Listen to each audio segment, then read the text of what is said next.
Wah, luar binasa dan hebat cawapres Novel Bakumin ini. Aset bangsa yang harus dijaga nih.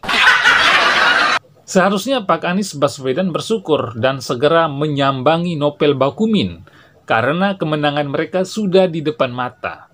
Daripada Pak Anies berpasangan dengan AHY, belum tentu Pak Anies menang. Apalagi jumlah pendukung AHY hanya sedikit, jauh di bawah jumlah pendukungnya Novel Bakumin.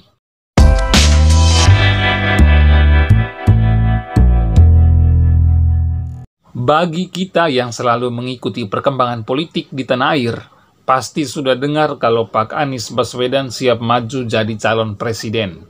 Bahkan buzzer-buzzernya Pak Anies sudah mulai bergerak lewat berbagai media sosial untuk memperkenalkan Pak Anies ke masyarakat. Tidak hanya sampai di situ saja, bahkan baliho dan banner Pak Anies sudah dipasang hampir di seluruh pelosok Indonesia, dari Sabang hingga Merauke. Kalau di NTT saya belum temukan baliho atau banner Pak Anies yang terpasang di pinggir jalan. Tapi kalaupun dipasang di NTT agak susah untuk merebut hati masyarakat di sini. Karena NTT basis pemilihannya adalah figur yang nasionalis, pro NKRI dan anti dengan intoleran dan radikal.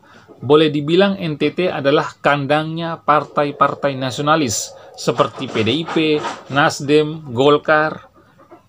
Demokrat juga ada, tapi kecil suaranya di sini.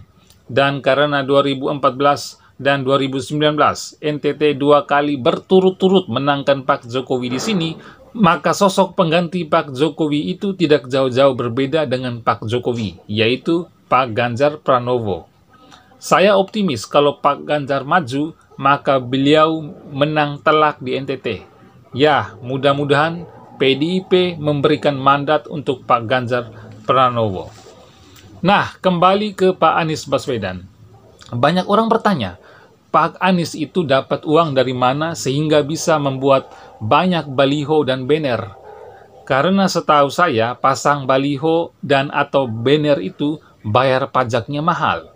Selain baliho dan banner tadi, Pak Anies juga membagikan kaos bergambar foto Pak Anies dengan tulisan Anies Baswedan Presiden Indonesia Sejahtera kepada pemudik yang hendak pulang kampung. Banyak warga pun bertanya-tanya, duitnya dari mana? Apalagi Pak Anies tidak punya partai. Kalau Puan Maharani atau Erlangga Hartarto pasang baliho, itu wajar karena mereka dapat dana dari partainya masing-masing. Tapi okelah, kita tidak usah curiga dan berprasangka buruk dulu. Karena bisa jadi Pak Anies ini dapat dana pemasangan baliho dan banner dan kaos itu dari pendukung atau simpatisannya atau dari donaturnya. Nah, kalau Pak Anies Baswedan sudah pasang baliho dan banner di mana-mana dan juga membagikan kaos secara gratis, lalu kapan Novel Bakumin pasang baliho atau bannernya? Atau membagi-bagikan kaos bergambar dirinya berpasangan dengan Anies Baswedan? Jangan salah loh, Novel ini didukung ratusan juta penduduk Indonesia. Artinya bahwa suara pendukung Novel ini jauh lebih banyak dari jumlah pemilih Pak Jokowi dan Pak Prabowo waktu pemilu 2019 kemarin. Ataukah cawapres Novel Bakumin ini tidak mau pasang baliho atau buat kaos karena merasa sudah sangat terkenal sekali? Nah, untuk Pak Anies Baswedan, seharusnya jangan menolak pinangan dari cawapres Novel Bakumin. Mengapa? Karena Novel Bakumin sudah diberi mandat atau direstui oleh Imam Besar HRS, Haikal Hasan, dan petinggi PA 212 yang lainnya. Itu yang pertama. Yang kedua, Novel Bakumin sudah mengklaim tanpa data, tanpa survei, kalau dia didukung 130 juta penduduk Indonesia. Novel Bakumin ini tidak percaya dengan lembaga-lembaga survei yang menyebut dirinya tak punya dukungan sama sekali. Bahkan ia menantang lembaga survei untuk turun langsung ke lapangan untuk menanyakan elektabilitas dirinya ke umat.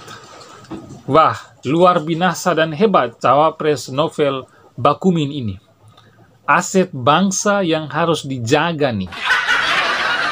Seharusnya Pak Anies Baswedan bersyukur dan segera menyambangi Nopel Bakumin, karena kemenangan mereka sudah di depan mata. Daripada Pak Anies berpasangan dengan AHY, belum tentu Pak Anies menang. Apalagi jumlah pendukung AHY hanya sedikit, jauh di bawah jumlah pendukungnya Nopel Bakumin. Dan kalau Pak Anies dan Bung Nopel sudah satu paket, sudah seia sekata, tinggal saja cari dukungan dari partai politik.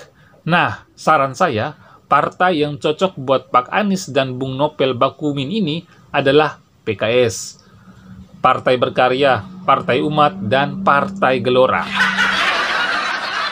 Nah, kalau sudah mendapat dukungan dari partai-partai tersebut, pintu kemenangan Pak Anies Baswedan dan Bung Nopel Bakumin terbuka lebar dan siap jadi presiden dan wakil presiden di negeri Wakanda.